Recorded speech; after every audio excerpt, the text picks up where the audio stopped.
ça, j'ai le feedback des personnes qui étaient vraiment dans mes cours. Voilà. Hein, tu peux dire il y a des garde-fous. Hein, un Mhm, garde-fou, c'est cette barrière qui empêche de tomber quelque part et de manière au figuré. Hein, voilà, le système est cadré, il y a des garde-fous. mhm, Et donc on pourrait dire que c'était très tendancieux. Effectivement, mhm, attribuer une note à un prof, ben ouais, c'est la porte ouverte au n'importe quoi, mhm, au grand n'importe quoi. Et donc on peut parler, ouais, toi tu notes quand il y a une forme de reconnaissance pour reconnaître le travail accompli.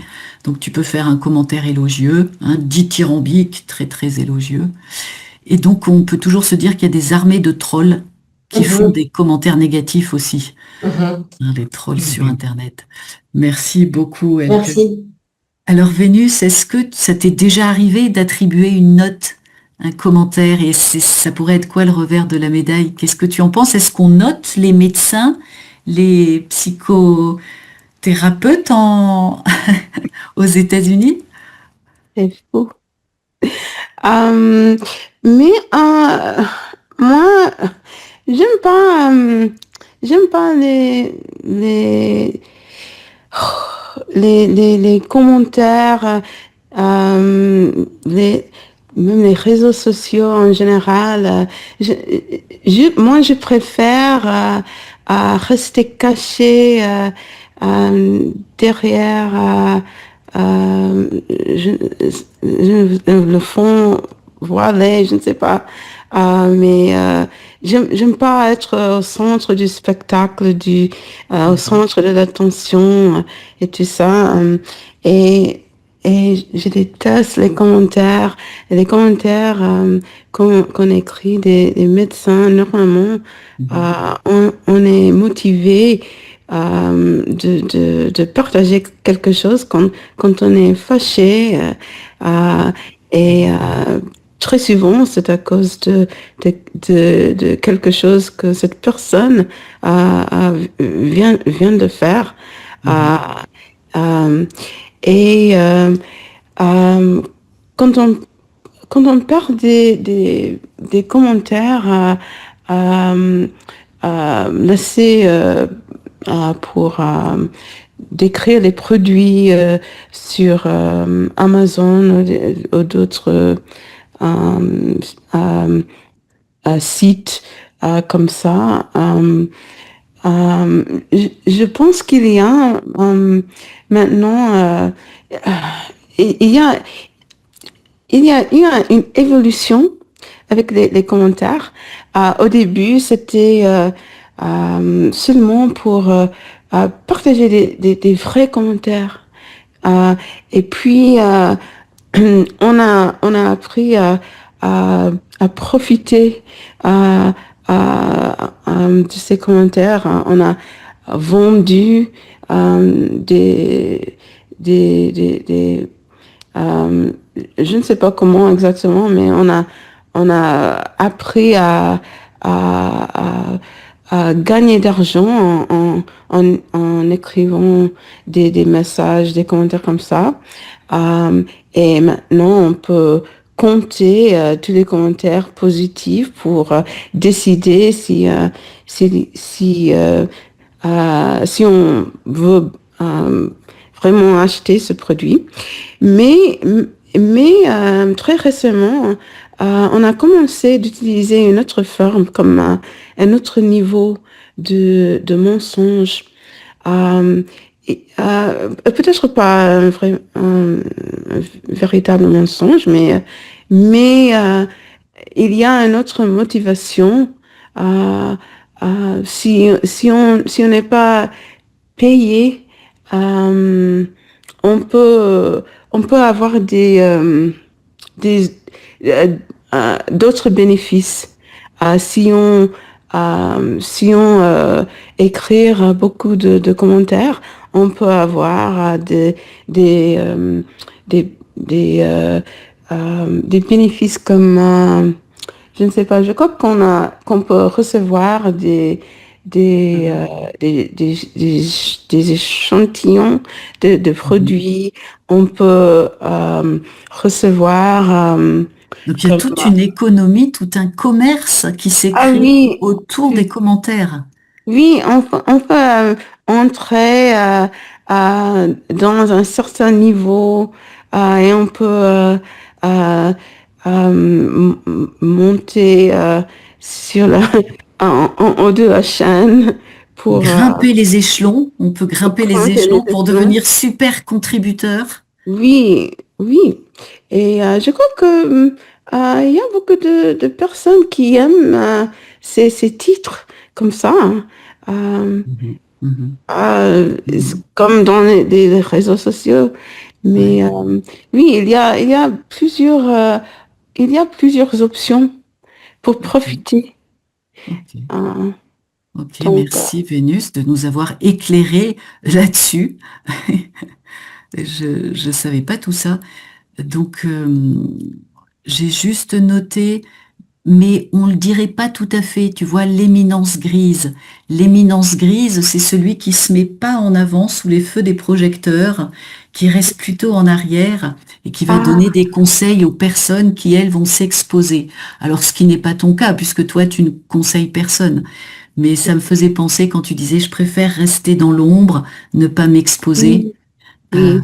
mais bon, c'est pas tout à fait pareil, l'éminence grise.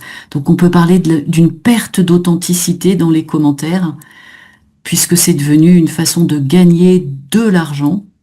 Et aujourd'hui, il faut faire le tri. Donc, merci à toi, Vénus. Oui. Alors, Fernando, est-ce que tu as pour habitude, d'attribuer des étoiles ou de rédiger des commentaires? Pour certains services et prestations, oui, j'ai l'habitude de faire cela. Par exemple, je viens de recevoir, je viens d'avoir une chirurgie. Donc, j'ai bien noté mon médecin parce que mon chirurgien était assez performant. C'était, le service, la prestation était assez bien Mais faite. tu l'as noté sur quelle plateforme? Google. Ah, Donc, en fait, c'est tout à fait possible avec Google. Par exemple, je n'utilise pas vraiment de plateforme en général. Par contre, je suis un prestataire de services, donc je suis noté des fois par certains clients. sur Mais Google aussi? Google aussi, oui, des fois, Ah oui. oui. Donc, mais par contre, je n'utilise pas très souvent et je ne mens pas très souvent parce que je travaille très souvent en tant que prestataire de services avec le organisme de formation. J'ai environ 4 ou 5 clients directs des entreprises avec lesquels je travaille. Et en fait, c'est plutôt par la bouche à l'oreille où je trouve mes clients. Donc, Mhm. pour moi, c'est plus facile. Je sais que je peux certainement utiliser Google, les notes pour chercher encore plus de clientèle, mais Mhm. pour l'instant, c'est pas le plus important. Mais est-ce que parfois tu as été ennuyé par un commentaire maladroit? Parce que Ah, parfois, oui, un client oui, oui, oui, peut oui, faire se tromper en fait, faire un oui, commentaire maladroit et oui, qui oui, ne va oui. pas exprimer vraiment ce qu'il voulait dire en plus. Oui, en fait, j'avais un client qui est assez intéressant, très sympa, mais avait un niveau, lui, son niveau était plutôt A2, environ A2. Et en fait, il voulait me laisser un bon commentaire parce qu'il est bien apprécié mes cours, tout ça. Et en fait, je lui ai dit qu'il faut laisser en français. Il a laissé en anglais. Et l'anglais avec plein de fautes parce il est fait bien, bien fait, vite fait, mal fait plutôt. Et donc, c'était pas très bien parce que en tant que prof d'anglais, formateur d'anglais professionnel, avec un commentaire de quelqu'un qui était assez important, hein, quelqu'un avec un très bon poste, un anglais pas tout à fait correct, c'était pas bien, quoi. Donc, Bah oui, c'est c'est contre-productif. contre-productif. Donc, je l'ai demandé de refaire, il a refait. Et donc, mais c'était intéressant comme échange parce que, en fait, il avait l'habitude de faire des choses comme ça vite. Donc, il est un homme assez pressé, assez Mm. occupé. C'était un PDG. Donc, mais c'est intéressant d'avoir cet échange avec lui parce que après, il a su à quel point il a merdé carrément. Donc, c'est ça. Donc, c'était assez intéressant. Il a compris en tout cas les répercussions que ça pouvait avoir pour toi. Oui, exact, exact. Parce que c'est vrai qu'il y a des répercussions qui Ouais. peuvent être importantes, donc il a accepté de le refaire. Oui, oui, oui. Donc, Ok. il a carrément utilisé le logo. Ah ouais. Donc, c'était assez intéressant. Donc, c'est un type spécial, quoi. Oui, oui, vraiment, c'est étonnant, oui, c'est Ouais. bizarre. Il voulait montrer qu'il possédait, Oui, oui, c'est euh, ça. Qui mais ça était cool. marchait pas. Non, non, Ouais, non. ça marchait pas du tout. Parfait. Donc, oui, je viens de subir une opération chirurgicale, une chirurgie, ou tout simplement je viens d'être opérée. OK. J'ai été opérée, je viens d'être opérée. Donc, c'est par le bouche à oreille que Mhm. je Mhm. trouve mes clients et je lui ai demandé, on va demander à quelqu'un de faire Mhm. quelque chose impeccable et donc les répercussions. Merci Fernando. Yeah. Alors James, est-ce que tu attribues des étoiles? Est-ce que tu prends le temps de rédiger des commentaires? De temps en temps, rarement. Mais si je suis vraiment impressionné par un livre ou quelque chose comme ça, oui. Et je fais jamais les commentaires négatifs parce que je sais que ça peut être très néfaste pour le business, pour l'écrivain ou quoi que- pour n'importe qui. Parce que, oui, parce que quand j'ai loué j'ai l'habitude de regarder sur TripAdvisor si on va réserver un hôtel et on est assez influencé par les commentaires Mhm. pour choisir quel hôtel de commander, de réserver. Mais je suis parce que dans le passé, j'ai loué ma maison en France et je suis ravi de ne pas avoir les commentaires comme ça sur ma maison par les clients. En fait, j'ai eu un petit bouquin de visiteurs et de temps en temps, les commentaires n'étaient pas très positifs. Je sais pas Euh, si tu arrachais les pages? oui, non, non, non, ça, non, parce que c'est amusant quand même. Quelqu'un je sais pas si la phrase existe en français, shabby chic, c'est, c'est, c'est Michael, non, il a dit, c'est plus shabby que chic. Mhm. C'est- C'était une commentaire. Shabby, c'est l'inverse de chic en anglais. Mais shabby chic, donc, les choses comme ça. Mais c'est intéressant de lire ce qu'ils disent les gens. Mais c'était pas toujours positif. Et je pense que sur Amazon, on peut laisser les commentaires, mais je pense que c'est seulement ceux qui ont acheté le livre Mhm. qui peuvent le faire. Donc Mhm. c'est n'importe qui ne peuvent faire n'importe quoi. Donc Mhm. oui, mais j'ai certains livres sur Amazon et il y avait un commentaire pas très positif et je pense que l'effet sur les ventes des livres c'était je sais pas c'était pas très bon quand même. Bah oui, mais souvent ça peut même être dévastateur. Oui. Ça peut avoir, c'est Je un pense que seul. c'était 3 étoiles que quand je cherche 5 étoiles. Et c'est comme les pouces sur Facebook? Penser avec Pierre, par exemple. Ah, ou France avec Pierre. Avec, avec tous ces vidéos, il dit euh, s'il vous plaît, mettre un pouce Ouais, après. mettez un impératif, mettez, Ouais. bien sûr. Et il demande toujours aux élèves, écrivez-moi des commentaires, c'est important. Il réclame tout le Ah, temps des commentaires. Ouais, ouais, tu as raison. Ouais, ouais. Merci beaucoup, James. Donc, le livre d'or, hein, le livre des le visiteurs, livre un d'or, livre d'or. d'accord. Mais c'était pas le livre d'or, c'était une métal. plus base. Moi. De pacotille, un livre de pacotille. Non, mais c'est intéressant, oui. Alors, Michael, de ton côté, est-ce que tu attribues facilement des étoiles? Est-ce que tu rédiges des commentaires? Et est-ce que toi-même, tu as été dans le cas, finalement, comme James ou Fernando, à recevoir des évaluations?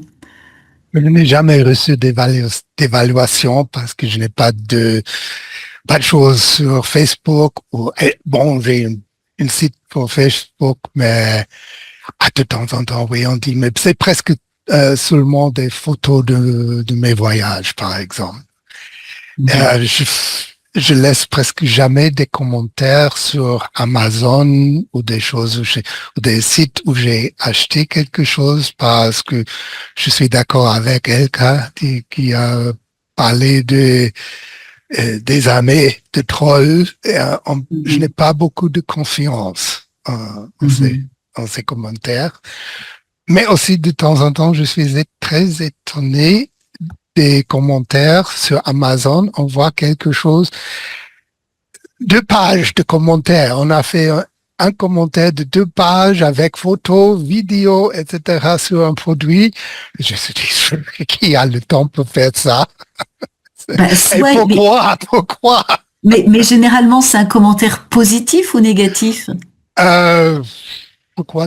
En ce cas, on essaie de laisser un commentaire objectif. C'est pourquoi on fait les pour, les contre. Les contre. Mais je laisse très souvent des commentaires sur YouTube et presque toujours une pouce parce que je sais c'est bien pour les créateurs. Quelque chose sur YouTube que je trouve c'est bizarre. Beaucoup de créateurs commencent la vidéo avec laissez une pause, un commentaire. Je n'ai pas encore regardé la vidéo.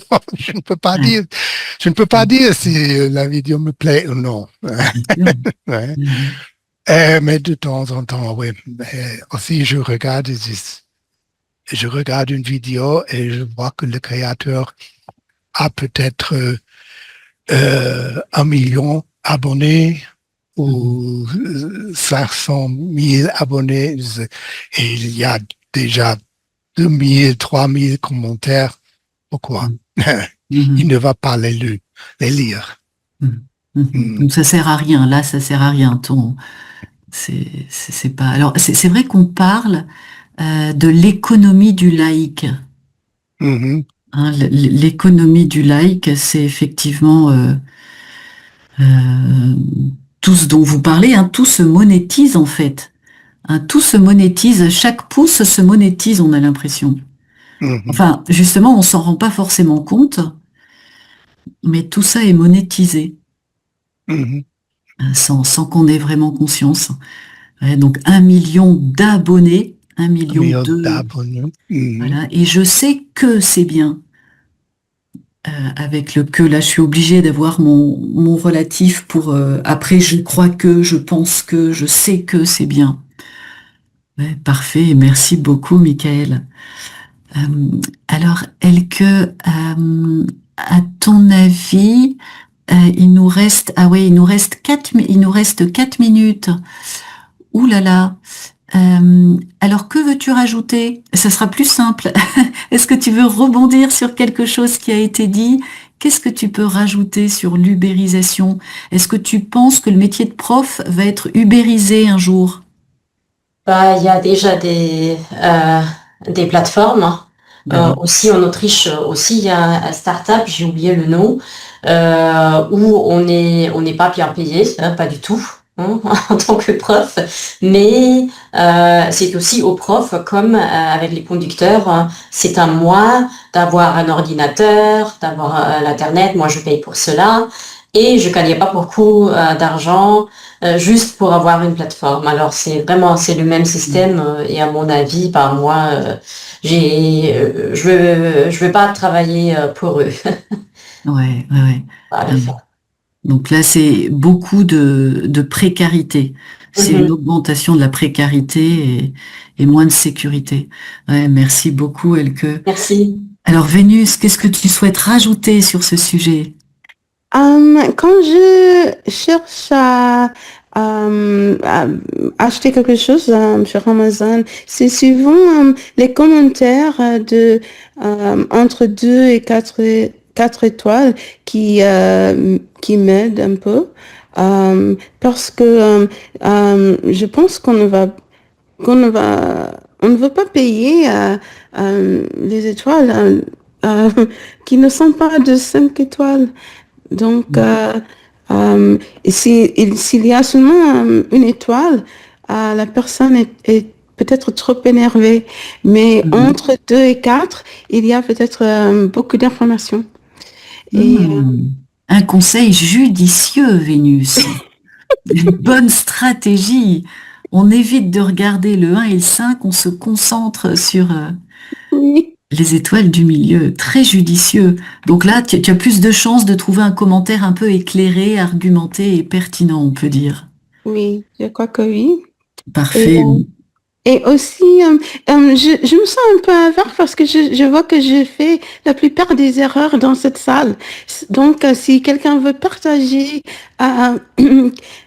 mes erreurs, tu peux le faire. Et voilà. Alors, j'ai pas compris ce que tu veux dire. S'il y a un manque d'erreurs, je peux partager mes propres erreurs quand on parle ici. Mais tu ne fais pas beaucoup d'erreurs, hein, Vénus. Tout va bien, ne t'inquiète pas. Merci. Alors, Fernando, est-ce que tu veux rajouter quelque chose? Avec ton micro. Oui. Donc, en fait, simplement le fait que c'est inévitable, surtout avec l'IA, qui va encore faire augmenter la précarité. Donc, c'est à nous de s'adapter.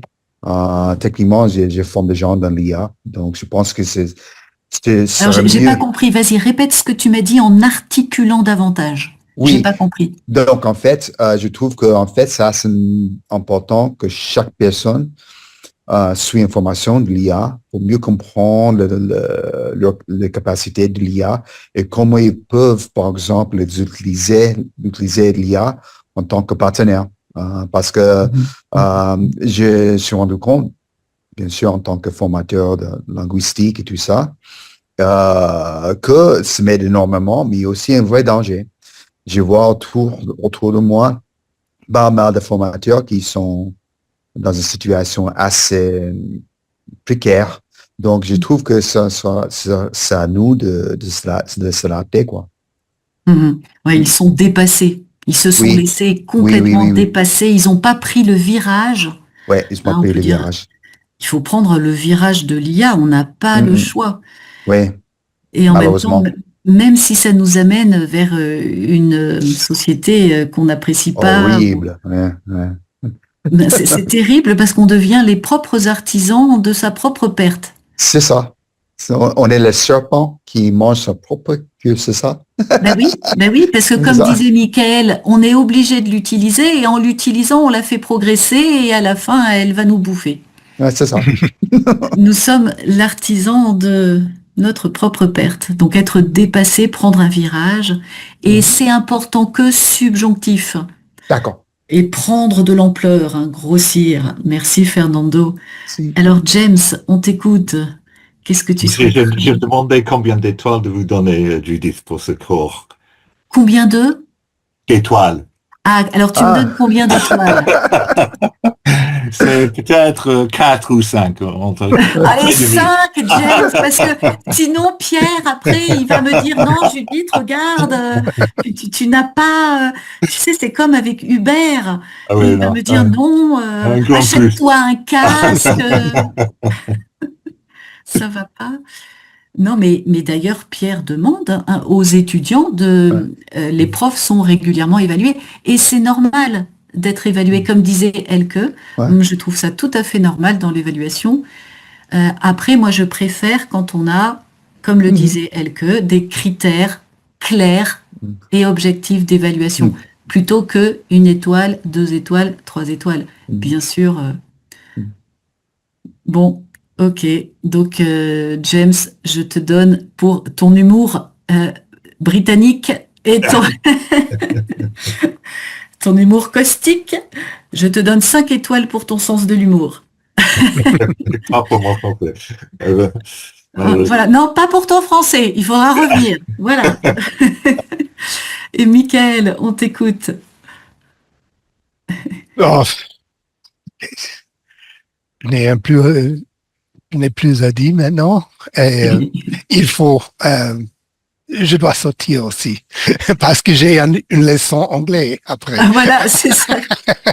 Tu enchaînes. Voilà, je suis en retard. Désolée. Bah, bienvenue à toi, Michael. Merci.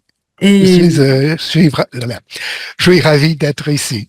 parfait, tant mieux. À très bientôt. Je vous souhaite à tous une très bonne fin de journée dans l'académie. Au revoir, à bientôt et bienvenue aux étudiants qui nous rejoignent. On va commencer un atelier lecture. Bonjour Barbara, bonjour Gisèle, bonjour Elena, bienvenue Elisabetta, bonjour Alison, Bonjour. bienvenue Bonjour, Hélène, Julie. Henriette, Eduardo, bienvenue à tous. Bonjour. Alors, nous lisons toujours le mystère de la chambre jaune. Ah zut, j'ai pas ouvert mon document. D'habitude, je l'ouvre toujours avant. Pour vous rappeler les épisodes précédents. Alors, vous vous souvenez, donc Rouletabille discute beaucoup avec Robert Darzac, qui est le fiancé de Mademoiselle Stangerson. Ils ont visité ensemble la chambre jaune pour trouver des indices. Et donc, Rouletabille, qui est reporter, cherche des indices, cherche à comprendre ce qui s'est passé et on voit qu'il est très actif et très perspicace. Il voit beaucoup de choses malgré son jeune âge. Alors, je suis désolée, mon Adobe ne répond pas. Donc là, il faut que je vous parle en attendant que le document s'ouvre. Alors, non, il répond toujours pas. Je vais pas avoir une bonne note. Mon document ne s'ouvre pas. Je vais vous partager déjà. Voilà, mon écran. Hop, le chat. Et on lisait à partir de la page 138. Il me semble, vous allez me dire que cette partie-là est un peu plus facile. Je me souviens la dernière fois, on discutait avec Eduardo du fait que c'était pas toujours dans les descriptions facile à comprendre. J'espère que cette partie-là va être peut-être un peu plus facile. Alors, Barbara, est-ce que tu peux commencer pour nous? Je vais mettre mon chronomètre. On est nombreux, je crois. On est 16. On va peut-être commencer par une minute et demie chacun pour que ça soit dynamique et que chacun puisse lire. On t'écoute. Bonjour à tous, reporters et policiers. Nous retournons tous trois du côté du pavillon. À une centaine de mètres du bâtiment, le reporter nous arrêta et nous montrant un petit bosquet sur notre droite. Il nous dit, voilà d'où est parti l'assassin pour entrer dans le pavillon. Comme il y avait d'autres bosquets de cette sorte entre les grands chênes, je demandais pourquoi l'assassin avait choisi celui-ci plutôt que les autres. Rouletabille me répondit en me désignant le sentier qui passait tout près de ce bosquet et qui conduisait à la porte du pavillon. Ce sentier est garni de gravier. Comme vous voyez, fit-il, il faut que l'homme ait passé par là pour aller au pavillon, puisqu'on ne trouve pas la trace de ses pas du voyage allé sur la terre molle. Cet homme n'a point d'aile. Il a marché mais il a marché sur le gravier qui a roulé sous sa chaussure sans en conserver l'empreinte. Ce gravier, en effet, a été roulé par beaucoup d'autres pieds, puisque le sentier est le plus direct qui aille du pavillon au château. Parfait, merci beaucoup Barbara. Donc ici, un petit bosquet, hein, c'est tout simplement un petit amas d'arbres. Hein, c'est un petit bois, des arbres qui sont plantés ensemble. Et donc ils sont en train toujours hein, d'explorer les environs pour comprendre hein, d'où il est parti, où il est allé, cet assassin. Est-ce que tu as des questions sur cette partie? Non, merci. Parfait. Alors, on poursuit. Alison, est-ce que tu peux prendre la suite, s'il te plaît? Bonjour. Quant au bosquet, formé de ces sortes de plantes qui ne viennent point pendant la mauvaise saison, laurier et fusain, il a fourni à l'assassin un abri suffisant en attendant que le moment fût venu pour celui-ci de se diriger vers le pavillon. C'est caché dans ce bosquet que l'homme a vu sortir Monsieur et Mademoiselle Stangerson, puis le père Jacques. On a répandu du gravier jusqu'à la fenêtre presque du vestibule. Une empreinte des pas de l'homme parallèle au mur, empreinte que nous remarquions tout à l'heure et que j'ai déjà vue, prouve qu'il n'a eu à faire qu'enjamber pour se trouver en face de la fenêtre du vestibule, laissée ouverte par le père Jacques. L'homme se hissa alors sur les poignets et pénétra dans le vestibule. Après tout, c'est bien possible, fis-je. Après tout quoi? S'écria Rouletabille, soudain pris d'une colère que j'avais bien innocemment déchaînée. Pourquoi dites-vous après tout? C'est bien possible?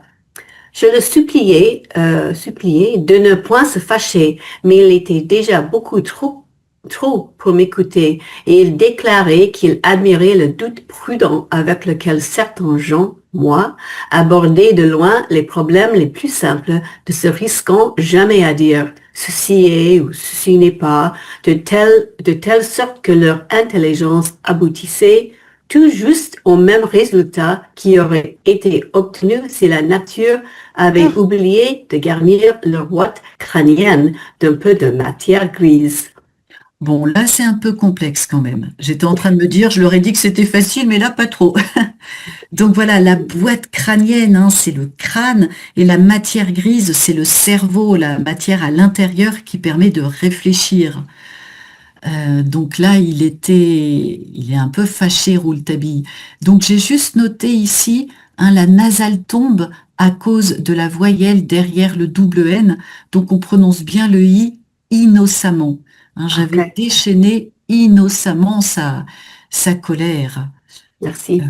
Et donc les gens ici, c'est curieux cet emploi de gens, donc c'est assez littéraire, un peu désuet, je dirais. Et gens, c'est très rigolo parce que gens, ça peut être au féminin, ça peut aussi être au pluriel. Hein, les gens, mais certaines gens, les vieilles gens. Donc je vous mets le lien vers cette définition du Larousse. Vous verrez que alors, remarquez, si je clique dessus, on va jeter rapidement un coup d'œil. Donc voilà, nom masculin pluriel, mais genre. Le mot genre est particulièrement capricieux quant au genre. Et parce que ça dépend en fait si l'adjectif il est devant, s'il est derrière, et à ce moment-là, genre va être au masculin ou au féminin. Très compliqué, hein. Donc des gens bruyants, mais de vieilles gens, par exemple.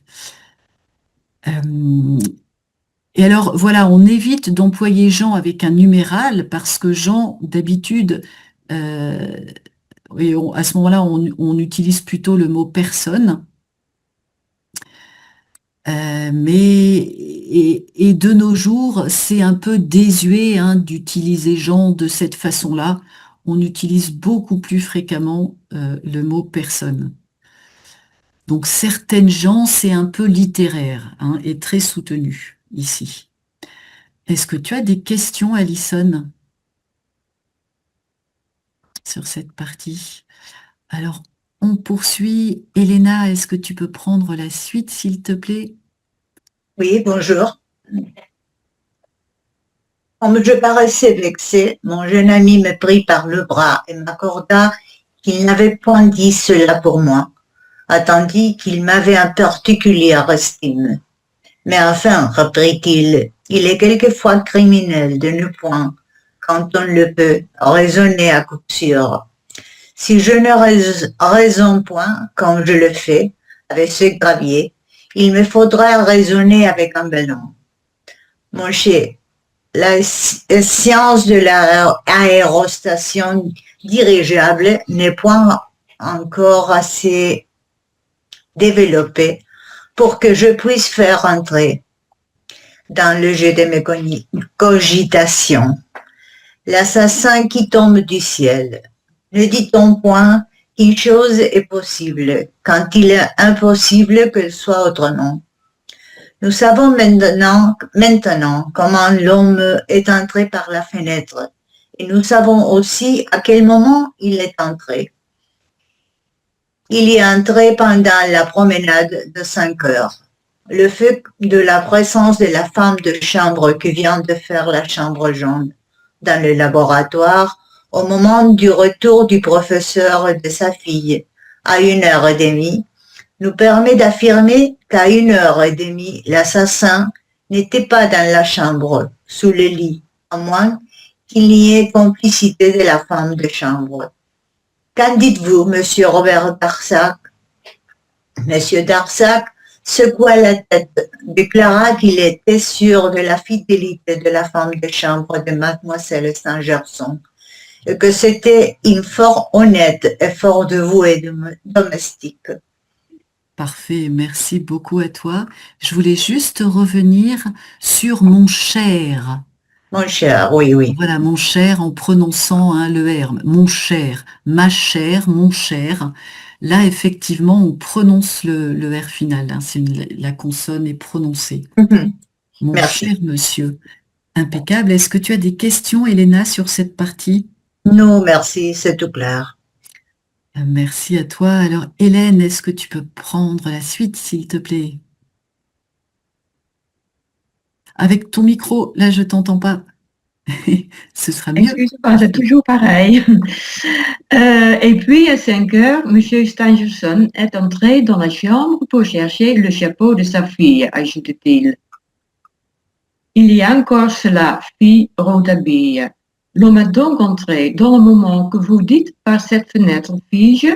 Je la mets, mais pourquoi a-t-il refermé la fenêtre? Ce qui devait nécessairement attirer l'attention de ceux qui l'avaient ouverte. Il se peut que la fenêtre n'ait point été refermée tout de suite, répondit le jeune reporter. Mais s'il a refermé la fenêtre, il a refermé à cause du coude que fait le sentier garni de gravier à 25 mètres du pavillon et à cause des 3 chiennes qui s'élèvent à cet endroit. Que voulez-vous dire demanda M. Robert Darzac. Il nous avait suivis et qui écoutait Rouletabille avec une attention presque haletante. Je vous l'expliquerai plus tard, monsieur, quand j'en jugerai le moment venu. Mais je ne crois pas avoir prononcé de paroles plus importantes sur cette affaire, si mon hypothèse se justifie. Et quelle est votre hypothèse? Vous ne le saurez jamais si elle ne se révèle point être la vérité. C'est une hypothèse beaucoup trop grave, voyez-vous, pour que la livre tant qu'elle ne sera que hypothèse. Voilà pourquoi je la livre. La livre tant qu'elle ne sera que l'hypothèse. Et avez-vous au moins quelques idées de l'assassin? Non, monsieur, je ne sais pas qui est l'assassin. Mais ne craignez rien, monsieur Robert Darzac, je le saurai. Parfait. bien mystérieux ce passage. Merci Ah, beaucoup, Hélène. de plus Est-ce en que tu as plus. des questions sur cette partie? Non, merci, c'est bon pour moi. Parfait, merci à toi. Henriette, est-ce que De tu peux rien. prendre la suite, s'il te plaît? Je- J'ai dû constater que M. Robert Darzac était très ému et je soupçonnais que l'affirmation de Rouletabille n'était pas pour lui plaire. Alors, pourquoi, s'ils craignent réellement qu'on découvre l'assassin, j'ai questionné ici ma propre pensée. Pourquoi aidait-il les reporters à les retrouver? Mon jeune ami semblant avoir reçu la même impression que moi. Et il dit brutalement, cela ne vous déplaît pas, Monsieur Robert Darzac, que je découvre l'assassin.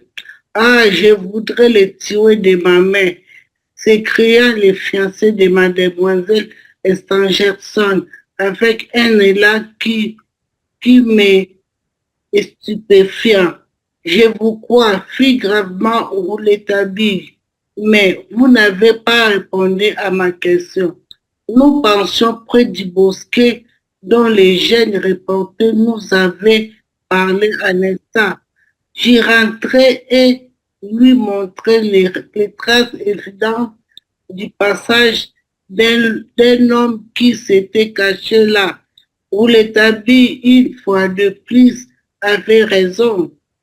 Mais oui, fit-il, mais oui, nous avons affaire à un individu en chair et en os qui ne dispose pas d'autres moyens que les nôtres et il faudra bien que tout ça s'arrange.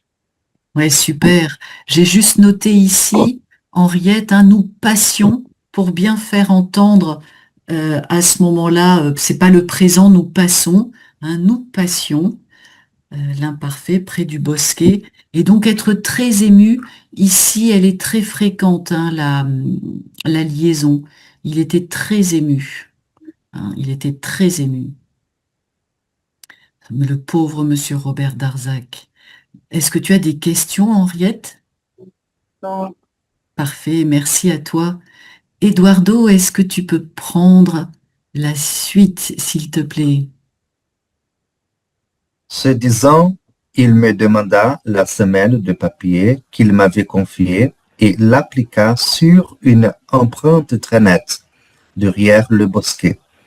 Puis il se releva en disant, « Parbleu, je croyais qu'il allait maintenant suivre à la piste les pas de la fuite de l'assassin depuis la fenêtre du vestibule, mais il nous entraîna assez loin vers la gauche, en nous déclarant que c'était inutile de se mettre le nez sur cette fange, et qu'il était sûr, maintenant, de tout le chemin de la fuite de l'assassin. Il est allé jusqu'au bout du mur, à 50 mètres de là, et puis il a sauté la haie et le fossé. Tenez, juste en face, ce petit sentier qui conduit à l'étang. C'est le chemin le plus rapide pour sortir de la propriété et aller à l'étang. Comment savez-vous qu'il est allé à l'étang? Parce que Frédéric Larsan n'en a pas quitté les bords depuis ce matin. Il doit y avoir là de fort curieux indices. Quelques minutes plus tard, nous étions près de l'étang. C'était une petite nappe d'eau marécageuse, entourée de roseaux, et sur laquelle flottaient encore quelques pauvres feuilles mortes de nénuphars.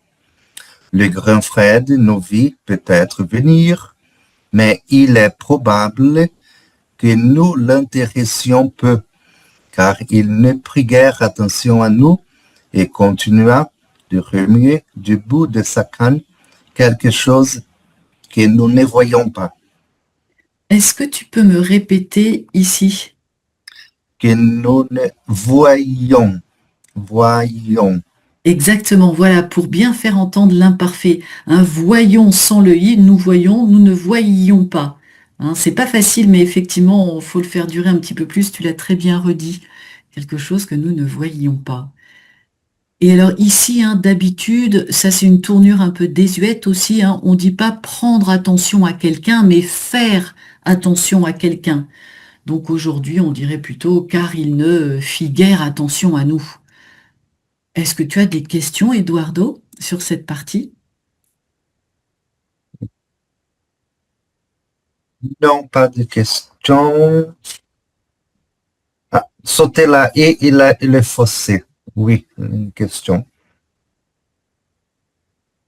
C'est où? Ah oui, ici. Alors tout simplement, il a sauté la haie. Qu'est-ce que c'est la haie? Alors une haie. Une haie, c'est une barrière d'arbustes. Ou alors d'ailleurs, une haie, c'est pas forcément des arbustes, ça peut être une petite clôture aussi, une séparation entre un chemin et un champ. Souvent, les haies, alors ce sont plutôt des végétaux en effet, et on dit que c'est dommage parce que avec l'agrandissement des exploitations, on a supprimé les haies. Et c'est dommage pour la biodiversité parce que dans les haies, il y a beaucoup d'oiseaux qui trouvent refuge, qui font leur nid. Et comme la tendance est à la disparition des haies, eh ben, il y a une perte de biodiversité. Donc, on encourage les paysans, les gens à replanter des haies. Donc, c'est au lieu d'une clôture en fil de fer barbelé, ce sont des séparations végétales d'arbustes. Et donc, lui, il a sauté par-dessus la haie. Donc, la haie, elle devait pas être trop profonde ou pas trop haute. Et il a aussi sauté par-dessus le fossé. Donc, le fossé, hein, c'est un trou et un ruisseau va passer dans un fossé. Hein. On va creuser des fossés pour permettre à l'eau de pluie de s'écouler. Et il a sauté par-dessus. Hein. Sauter la haie, sauter le fossé. Merci. Je t'en prie. Merci Vénus, c'est bien plus facile en images. En 3 secondes, tu as mieux expliqué que moi. Les images sont parfaites. Alors Dri, est-ce que tu peux prendre la suite s'il te plaît? On est ici. Coucou. Tenez, fille Rouletabille, voilà à nouveau les pas de la fuite de l'homme.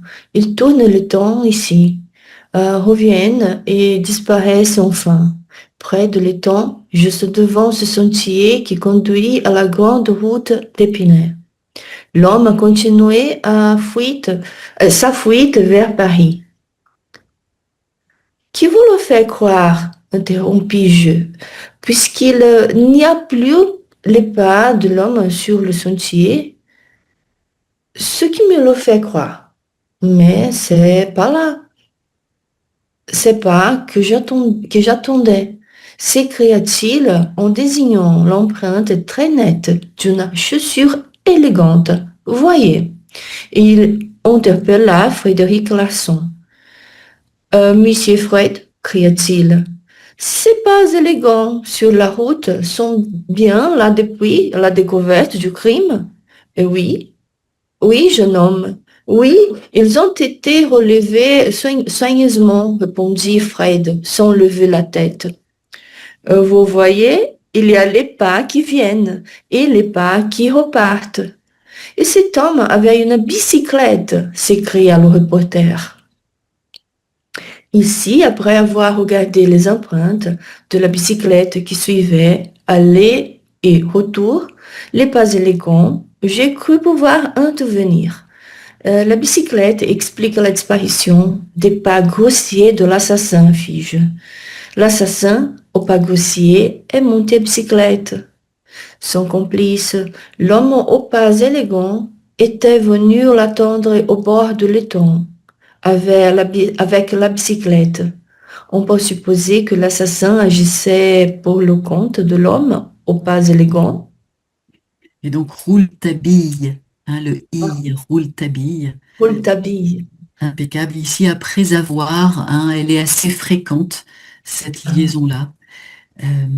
Et parfait. Est-ce que tu as des questions, Dri, sur ce passage? Non, non, c'est Donc tranquille. là, on commence à comprendre pas mal de choses. Merci à toi. Alors, Merci. Gisèle, avec un L, est-ce que tu peux prendre la suite, s'il te plaît? Oui, bonjour, merci. Non, non, répliqua Rouletabille avec un étrange sourire. J'attendais ces pas-là depuis le commencement de l'affaire. Je les ai. Je ne vous l'abandonne pas. Ce sont les pas de l'assassin. Je Et ne vous les abandonne pas. Ah, ok, je ne vous les abandonne pas. Et les autres pas, les pas grossiers, qui en faites-vous? Qu'en faites-vous? Qu'en faites-vous? Ce sont encore les pas de l'assassin.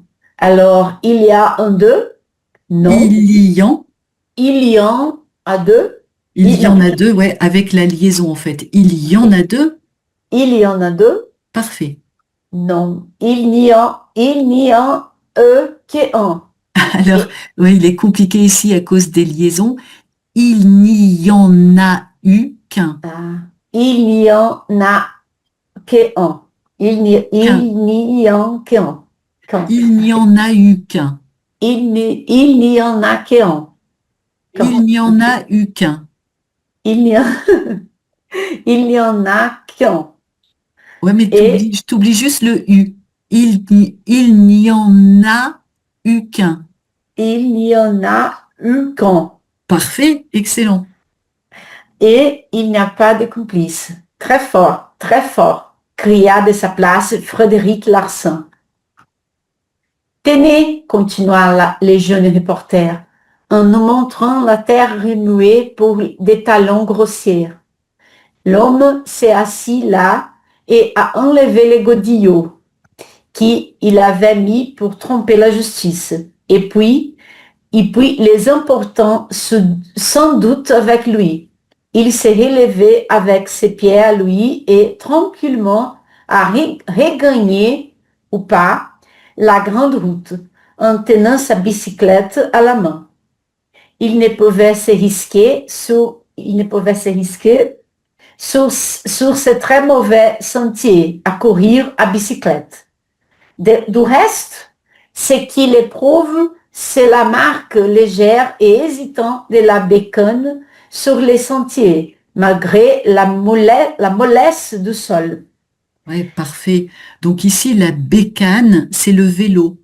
Une bécane, c'est un synonyme du vélo. Et donc la marque hésitante et légère, hein, c'est ce qui le prouve. Et donc ici bien le par, hein, en ouvrant bien sur le A, par des talons.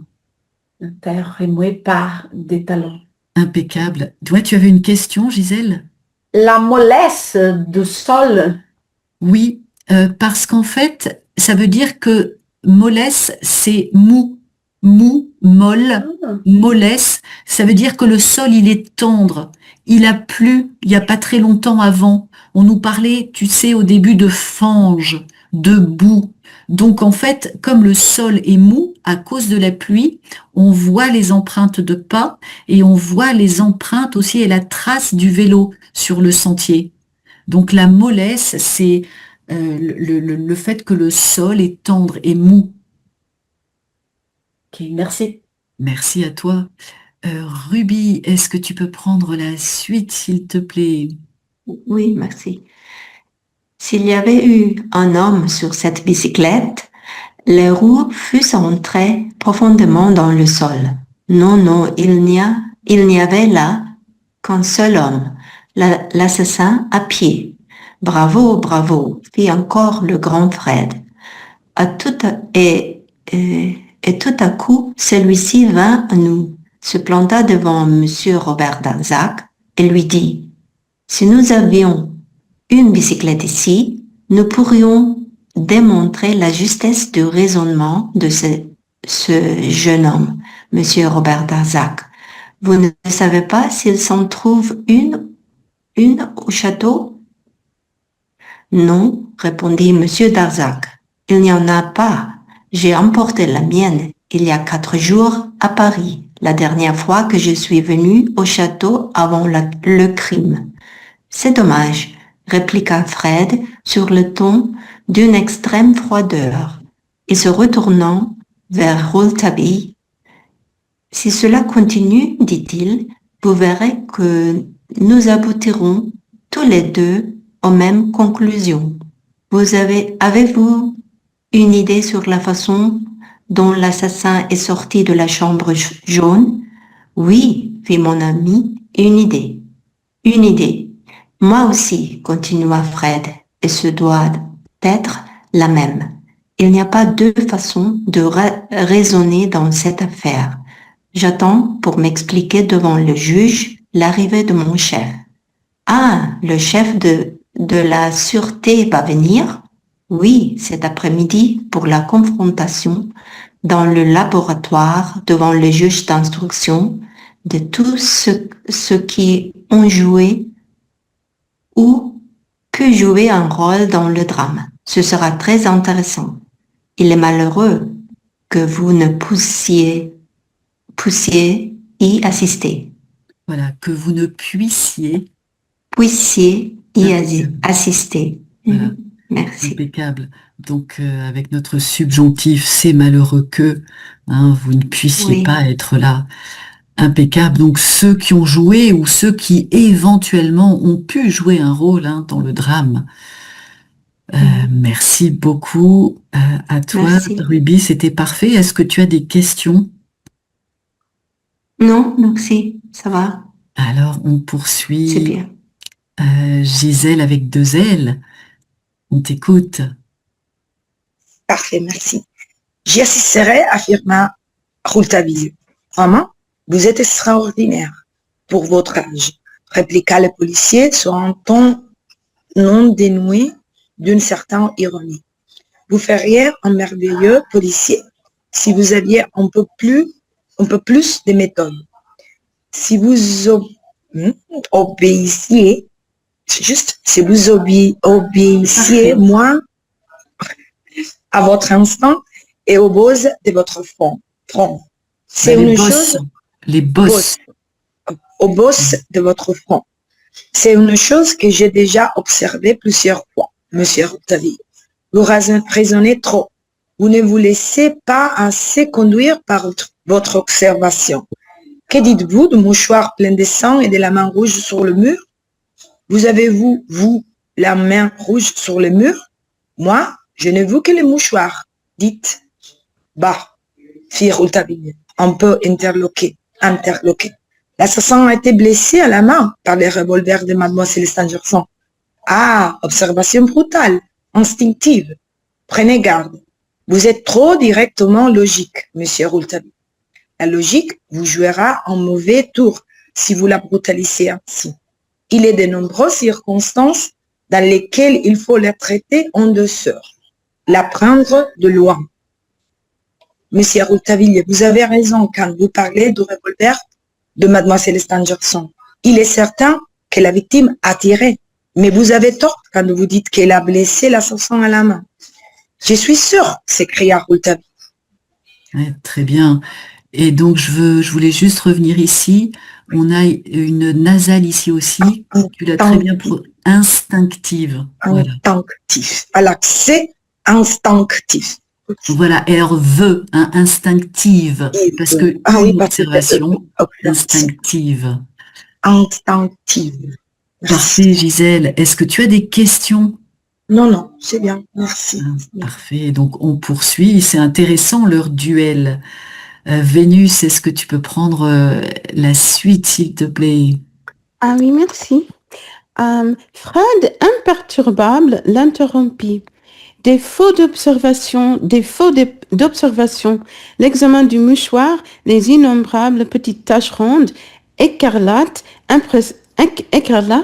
impression de gouttes que je retrouve sur la trace des pas, au moment même où le pas pose à terre, me prouve que l'assassin n'a pas été blessé. L'assassin, M. Rouletabille, a saigné du nez. Le grand Fred était sérieux. Je ne pus retenir cependant une exclamation.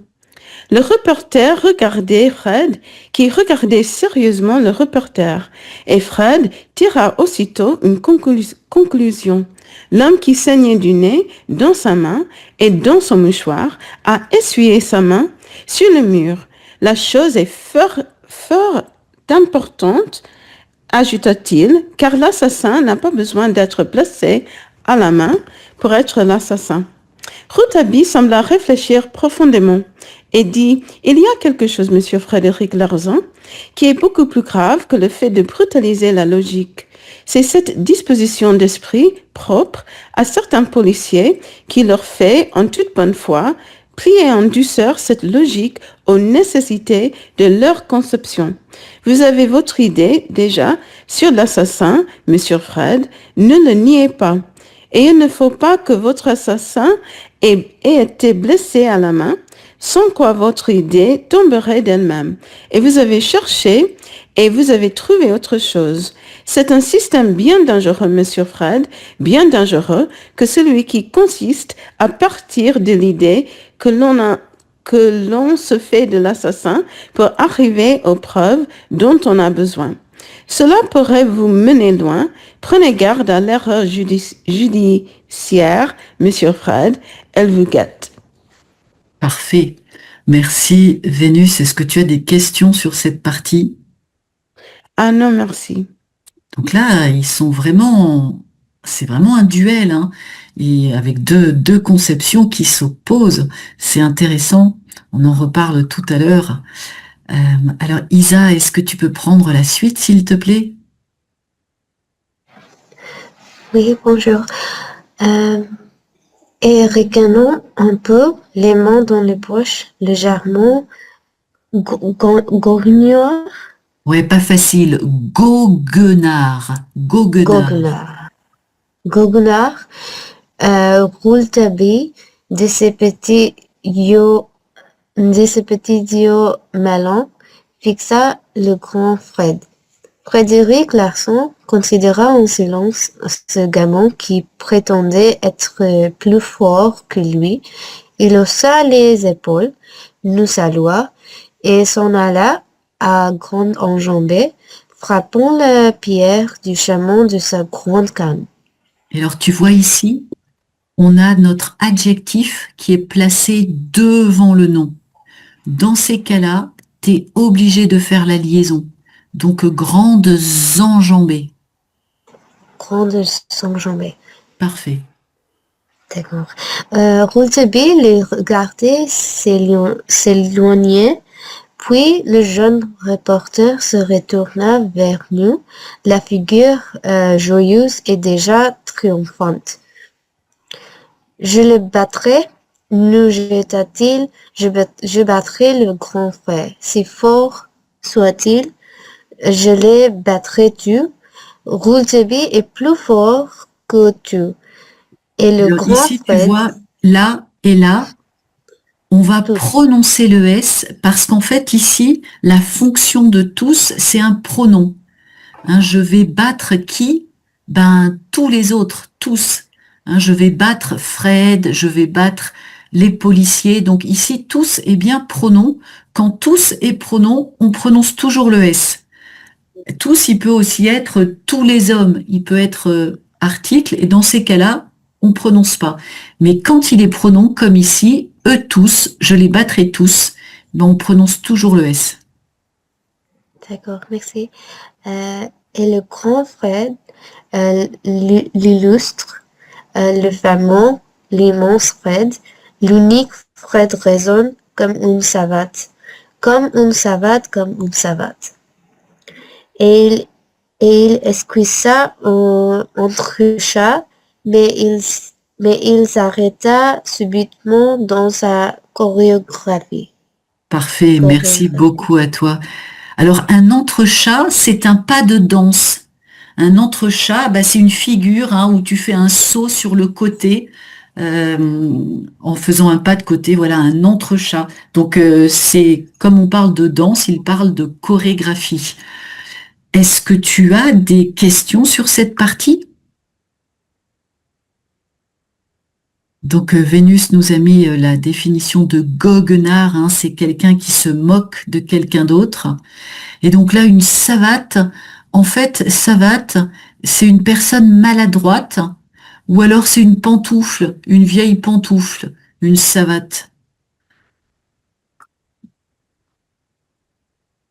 Voilà. Merci beaucoup Isa. Alors Renata, alors on arrive bientôt à la fin. J'espère que tout le monde pourra lire. Merci. On en était à ici. Mes yeux subiment dans la mes yeux à l'heure où à l'heure ses yeux. Il était attaché sur Monsieur Robert Darzac qui la fasse décomposer, regardait sur le sentier la marque de ce pas à côté de la marque du pas élégant. Il n'y avait pas de différence. Nous crûmes qu'il allait défaillir. Ses yeux agrandis par l'éprouvante nous firent un instant cependant qui sa main droite tirait d'un mouvement spasmodique le collier de barbe qui entourait son honnête et douce et désespérée figure. Enfin, il se ressaisit, nous salua, nous dit d'une voix changée qu'il était dans la nécessité de rentrer au château et parti. Diable, fit Rouletabille. Le portier, lui aussi, avait l'air consterné. Il tira de son portefeuille un morceau de papier blanc, comme je le lui avais vu faire précédemment, et découpa avec ses ciseaux le contour des pieds élégants de l'assassin dont le modèle était là sur la terre. Ouais, parfait. Alors ici, le reporter. Le reporter. Et ici, on va faire la liaison. Son honnête. Son honnête. Impeccable. Merci. Et ici, le verbe tirailler. Tirailler. Impeccable. Merci et pareil, beaucoup. On a une autre liaison. C'était un instant. Voilà, ici, un instant. Un instant. Parfait. Liaison obligatoire entre le déterminant et le nom. Et autre liaison obligatoire entre le pronom sujet et le verbe qui commence par une voyelle. Ils étaient. Ils étaient. Attachés. Ils étaient. Mm-hmm. Impeccable. Est-ce que tu as des questions, Renata, sur cette partie? Non, pas vraiment. Tout est clair. Merci. Merci à toi. Elisabetta, est-ce que tu peux prendre la suite, s'il te plaît? Oui. Oui. Et puis, il transporta cette nouvelle semelle du papier sur les empreintes de la bottine de Monsieur Darzac. L'adaptation était parfaite et Rouletabille se releva en répétant « Diable ». Je n'osais pas prononcer une parole, tant que j'imaginais que ce qui se passait dans ce moment dans les bosses de Rouletabille était grave. Il dit, je crois pourtant que Monsieur Robert Darzac est un honnête homme. Et il m'entraîna vers l'auberge du donjon que nous apercevions à 1 kilomètre de là, sur la route, à côté d'un petit bouquet d'arbres. Alors normalement c'est là qu'on devait s'arrêter, mais il reste 2 personnes, alors on va poursuivre un tout petit peu pour que tu puisses finir Elisabetta et oui. Que tout puisse lire, et puis après on en discute. Vas-y. Maintenant il va falloir manger du saignant. L'auberge du donjon n'avait pas grande apparence, mais je n'aime ces mentions. Mais j'aime. Tu vois, mais j'aime. Mais j'aime ces morsures aux poutres noircies par le temps et la fumée de l'âtre. Ces auberges de l'époque des diligences bâtissent branlantes qui ne seront bientôt plus qu'un souvenir. Elles tiennent au passé, elles se rattachent à l'histoire, elles continuent quelque chose, elles font penser aux vieux contes de la route, quand il y avait sur la route des aventures. Et ici, tu vois liaison obligatoire en T, quand il y avait. Oui, quand il y avait. Impeccable, merci Elisabetta. Est-ce que tu as des questions sur cette partie? Non, pas de questions. Sauf que c'est terrible, hein, on en discute après. Alors on termine avec toi, tout. Vas-y. Bonjour, c'est Patricia, mon prénom. Patricia. Alors, je vis tout de suite que l'auberge de Doujon avait bien ces 2 siècles et même peut-être davantage. Pierraille et plâtre s'étaient détachés ça et là de la forte armature de bois dont les X et les V supportaient encore gaillardement le toit vétuste. Celui-ci avait glissé légèrement sous ses appuis, comme glisse la casquette sous le front d'un ivrogne. Au-dessus de la porte d'entrée, une enseigne de fer gémissait sous le vent d'automne. Un artiste de l'endroit y avait peint une sorte de tour surmontée d'un toit pointu d'une lanterne comme on en voyait au donjon du château de Glandier. Sous cette enseigne, sous le seuil, un homme, de mine assez rébarbative, semblait plongé dans des pensées assez sombres. S'il fallait en croire les plis de son front et le méchant rapprochement de ses sourcils touffus. Ouais, les sourcils. Les sourcils. Quand nous fûmes tout près de lui, il daigna nous voir et nous demanda d'une façon peu engageante si nous avions besoin de quelque chose. C'était, à n'en pas douter, l'hôte peu aimable de cette charmante demeure. Donc là, ouais, très bien. On a une description assez amusante de cet homme qui est censé être très accueillant et qu'il ne l'est pas du tout. Merci beaucoup, Patricia. Merci. Alors, il nous reste un peu de temps pour discuter du passage de ce jour. Donc là, on a pris un petit peu d'avance par rapport à la semaine prochaine. Alors, qu'avez-vous appris aujourd'hui d'important? On a quand même récolté quelques indices cette semaine. Qu'est-ce que vous retenez? Qu'est-ce qui vous a interpellé? Ouais, Barbara? Que la semelle qu'ils ont trouvée près de l'étang était exactement comme celle de Robert Darzac. Mais quand même, Rouletabille croit qu'il est innocent. Ouais. Il est lui-même est quand même un peu interloqué. Et c'est vrai que Robert Darzac, je vous rappelle que c'est le fiancé de mademoiselle Stangerson. Et que pour l'instant, il a l'air de l'aimer. Donc c'est très bizarre. Effectivement, c'est un point capital. Merci Barbara. Dri, qu'est-ce que tu retiens? Je crois que on a d'autres indices aussi qu'il y a d'empreintes de pas, de la bottine autour de l'étang et aussi qui passait dans la haie et la fossé. Et après, il y avait des empreintes de bécane, de la bicyclette.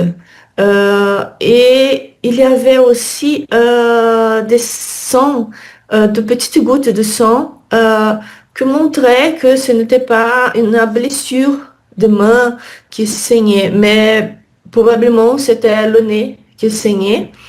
Et aussi, il y avait un moment qui peut-être l'assassin a changé de chaussures. de bottines à une chaussure plus élégante. Ouais, tu te souviens, le mot qui était employé, c'était les godillots. Ah, godillo. Il avait des godillots, il les a enlevés pour mettre des chaussures élégantes. Ouais. J'imagine, Dri, chez toi, comme dans les séries policières, tu as affiché au mur changement de chaussures, traces de pas qui correspondent. On va réussir à résoudre. Mais j'ai commencé à faire ça. J'ai fait des dessins. Je ne sais pas si c'est possible de voir, mais j'ai fait des dessins. Qu'est-ce qui est arrivé, auquel moment, et les hypothèses qui va changeant et qui va changer. J'ai fait ça. C'est vraiment intéressant. Mais c'est ce qu'il faut faire, sinon on est perdu. C'est tellement compliqué. Bravo à toi. Trop d'informations, trop de mots, c'est difficile. Et puis alors les dessins pas plus facile. On oublie, et puis l'écrivain est malin. Il nous envoie vers des fausses pistes aussi. Ouais. Donc il faut les faits, rien que des faits. Donc c'est ça. On doit repenser à nouveau d'autres choses qu'il avait dit avant et des hypothèses. Hein, garder en tête ce qu'on sait. Bravo à toi, tu es impressionnante, Dri. Si on oublie quelque chose, hein, bon, on va demander à Dri. Alors Dri, qu'est-ce qui se... On compte sur toi. Je vais vous donner des fausses pistes, des fausses indices. De faux indices, merci à toi. Vénus, on t'écoute. Maintenant, je vais mélanger un peu d'une autre langue. Et je crois que Tri est un peu extra maintenant. C'est un peu trop, beaucoup de travail. Ah ben oui, ça, c'est beaucoup de travail, là. C'est sûr. Mais et en plus, je crois qu'elle a pris le père de grand Fred quand elle a dit que le sang était du nez du malfaiteur. Mais en fait, il y a ce duel entre le grand frère et Ruth Abby. Et Ruth Abby pense que c'est pas la vérité et que c'est il n'a pas dit exactement ce qu'il pense par rapport au sang, mais il ne pense pas que le sang soit venu du nez. Et c'est intéressant, là, on voit que les deux s'affrontent. Effectivement, ça c'est une information à retenir. Il y a une espèce d'émulation, hein, une espèce de course à celui qui va comprendre en premier. Et ils ont été quand même un peu violents, je trouve, l'un envers l'autre. Oui.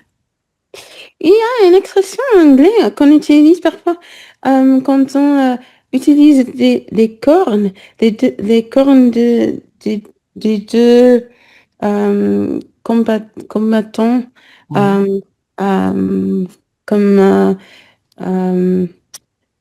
on dit un mot comme interloqué, mais quand on on se confronte à quelqu'un en utilisant des cornes, comme des taureaux. Oui, mais tu sais, quelque part dans le verbe se confronter, on a le front, un front contre front. Hein, quelque part, quand tu es front contre front avec quelqu'un, tu te confrontes, c'est un peu un duel. Oui. Alors s'affronter aussi, on peut dire qu'ils se sont affrontés. Et on a parlé des boss. Des boss. Alors ça, c'est un peu bizarre. Les boss de Rouletabille, franchement, moi, je les dirais pas comme ça. On pourrait dire que oui, c'est son cerveau, sa cervelle, les méninges. Hein, il fait réfléchir ses méninges. Alors, on dit boss, on l'emploie encore dans l'expression avoir la bosse des maths. avoir la bosse des maths, c'est être très doué en maths. Hein, comme si tu avais une bosse pour les maths. Donc là, il y a cette idée de bosse, de cervelle, de être doué en quelque chose. Mais sinon, avoir des bosses comme dans le texte, on le dit plus tellement. Ah, d'accord. Mais la bosse des maths, tu peux le dire encore aujourd'hui. Ah, d'accord. J'aimerais avoir une bosse de maths. Ouais. Et, Moi aussi, mais je l'ai pas. mais autre chose, j'ai noté que Rutabi a dit que le coude du sentier avait quelque chose par rapport à la raison d'avoir la fenêtre ouverte ou refermée. Ouais, tout à fait. Sans doute, il y a une vue et si la fenêtre est fermée, on ne voit plus le sentier. Et donc le coude, hein, ça c'est un coude. Le coude, on imagine que ça fait un tournant en fait. Hein, c'est parce qu'il y a un virage, un tournant. Ça fait un coude. Oui, ça c'était une information qui semble importante. En effet. Merci beaucoup Vénus. Et tu peux dire donc que Dri accrédite la thèse du grand Fred. Accréditer une thèse, c'est apporter son accord, être d'accord avec. Faut dire que c'est assez séduisant, mais qui a raison? C'est vrai que j'avais pas pensé au nez qui saigne. Oui, Dri a déjà décidé. D'accord. Alors, Henriette, on t'écoute. Moi, ce que j'ai compris maintenant, ils ont compris comment l'assassin, il était rentré, et puis il commence à soupçonner la femme de ménage aussi, il est complice. Mais, Ah, moi, j'ai pas compris ça. Dans le texte, ils évoquent cette possibilité, mais souviens-toi, Monsieur Robert Darzac dit qu'il est sûr que la femme de ménage est une personne de confiance. mais on les soupçonnait, après lui, il a dit que pour moi, je trouve que la femme de ménage, il est quelqu'un de confiance. Donc lui, il n'était pas convaincu que la femme de ménage, il doit être complice. Voilà, j'essaie de retrouver le moment du texte où on en parle. Hop, hop, hop. Ah, il y avait pas mal de pages cette fois-ci. C'était au début, je crois. Donc toi, tu penses qu'il faut continuer à s'intéresser à la femme de ménage? Non, il soupçonnait, mais puis mais c'est Darzac qui a dit que lui, pour lui, il a confiance vraiment à la femme de ménage. Ouais, exactement. Elle a d'abord été soupçonnée, mais vraiment après, il a dit non, je suis sûre qu'elle n'est pas coupable. Merci beaucoup, Henriette. Alison, je t'écoute. Je voudrais seulement dire merci Dri pour toutes les astuces, pour toutes les informations, mais je voudrais seulement dire que l'assassin, même s'il y a une complice ou non, c'était bien planifié avec le changement peut-être des souliers, des chaussures, la bicyclette, tout ça, c'est très intéressant. Ouais, j'aime bien. Et oui, et tu as raison, c'est prémédité. Oui, exact, merci. C'était pas spontané, c'était prémédité, parce qu'effectivement, il avait prévu 2 paires de chaussures, un vélo, donc tout était prémédité et de façon très intelligente. Donc Et moi, je suis pas sûre si le monsieur vraiment aime encore Mademoiselle Stangerson, parce qu'il y avait, j'oublie maintenant, peut-être 10 ans, il a attendu, donc je sais pas. Moi, c'est un grand point d'interrogation. Moi j'ai envie que ça soit pas lui. Mais du coup, tu le soupçonnes, Monsieur Robert Darzac. Ouais, il faut soupçonner tout le monde. Hein. Oui, exactement. Merci beaucoup, Alison. Merci à tous. Bravo pour vos réflexions. La suite au prochain numéro. Bonne semaine à tous. Bonjour, merci. Merci beaucoup. Merci tout le monde. À la prochaine. Merci beaucoup. Avec plaisir.